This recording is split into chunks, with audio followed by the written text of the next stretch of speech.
we know that the Martin Amewule-led Assembly has issued a 48-hour notice to the governor to re-present the 2025 budget. And we can't talk about that without putting also in context the governor's recent comments, particularly from the inauguration of the public infrastructure yesterday. Governor Fubara said, not quoting him copiously now, "In as much as I don't subscribe to violence, when the time comes to take a decision, I will lead the charge for that decision." That statement appears to be weighty. Do you think that we have exited the stage of political crisis where there was tension and, in fact, visible acts of violence following this particular judicial intervention? Or what do you pretend to be the management of the situation in Rivers State politics in the future? Mr. Iwuji. Okay, thank you very much. My opinion is this. Let them work together and move the state forward. But before working together, I believe both parties have learned their lessons. Without missing words, I want to say that the governor didn't get it right from the beginning. The reason I'm saying this is that the governor, from his profile, is not a politician. He just from the civil service and was elected as a governor. And for him to be elected as a governor, many people were aggrieved. There were no sacrifice made by him for the party. There were no issues, and he was given the platform to run as a governor. I had expected him to be patient, work. Do you think that if you look at Kogi State, there are no issues of godfatherism?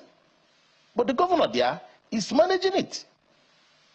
If you look at other states, there are other issues, but the governors, we are managing it. Even in our families, there are issues that you come up, you manage it. But it's too early for the governor to take such a decision. Now, people will come and say the Supreme Court was not fair to the public and all that. Me and you know that how the election in Rivers State took place. And even at that, the Supreme Court upheld the election of Fubara. And everybody was clapping.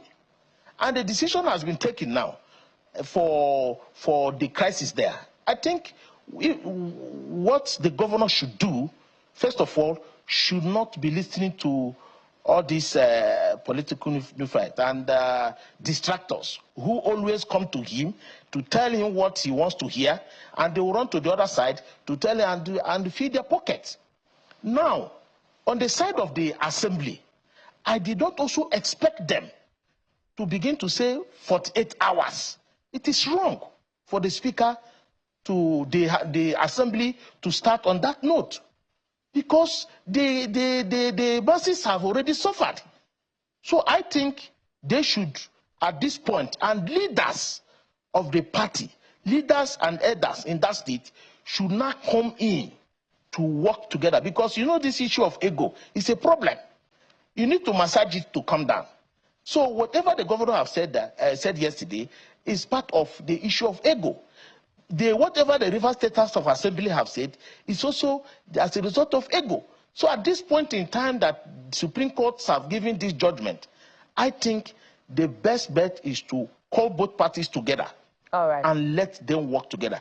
I had expected to hear that the governor is in a crucial meeting with Amewule-led assembly members. They are discussing. These are the things I expected the governor to do at this point in time. Look at the whole 36 states. All right, Mr. Iwuji. What is the position of the state legislator today? All of them cannot come up boldly to confront their governors. All right. So, thank you so much, Mr. Iwuji. Of course, it's an ongoing conversation, and where there's ego, there's drama. So perhaps there'll be more talking points in the coming days. We hope it will be on a pleasant note. Let's see if we can also take Dr. Osawaru on this one.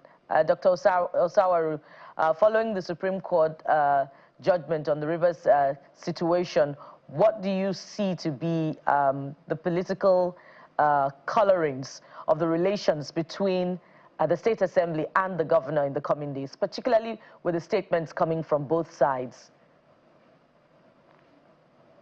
Dr. Osawaru. Hello, Dr. Osawaru. Okay. I'll just take one more for you, Mr. Iwuji. You were saying something instructive earlier on, about, those going to the governor saying some things. Some people believe that, there are conflictpreneurs in Rivers State who have been taking advantage of the governor's political naivety. And in fact, there was no case really in the courts, in the issues that were presented before the courts in the last 1 year or so. What are your thoughts on this one? Well, like I've told you, I have stated this earlier. The governor should look beyond that. There are people that are called friends of the office. Assuming that the Supreme Court removed the governor now, yesterday on Friday, these same people that are hovering around him will depart. So the point I'm making is this. Let the governor, as the chief security officer of the state, come and negotiate. Politics is about give and take. Let him remove pride, because for you to achieve this, you also need all these people to work together. And like the assembly members, it's quite also disappointing that their first sitting, they are now giving the governor a mandate within 48 hours. They should work together. They should work together. Many people will even come and tell the governor this and that, that you don't agree, don't accept, but the Supreme Court has given it. How do you see in an assembly, 3 members are working, and somebody will be telling you, go and present budget to the 3 members? I think they are deceiving the governor. And again, on the Supreme Court judgment, we have to, it's binding on all of us. But the fact remains, on the issue of suspending the allocation to River State, I didn't agree with that. Yes, indeed. Although the judgment is binding. Indeed, now, the conduct is the issue of, yes, the issue conduct there is from this. both sides of the divide will be, precedent in the coming days, good or bad, would be for the people to decide. Pardon me interjecting, but we must anchor at this point. Thank you so much, Mr. Iwuji Nnamdi, Public Affairs Analyst, who joined us from our Abuja studio, and Dr. Okonzua Osawaru, Political Analyst, who joined us virtually from Benin City, Edo State. Thank you so much, gentlemen, for your insight on this particular conversation.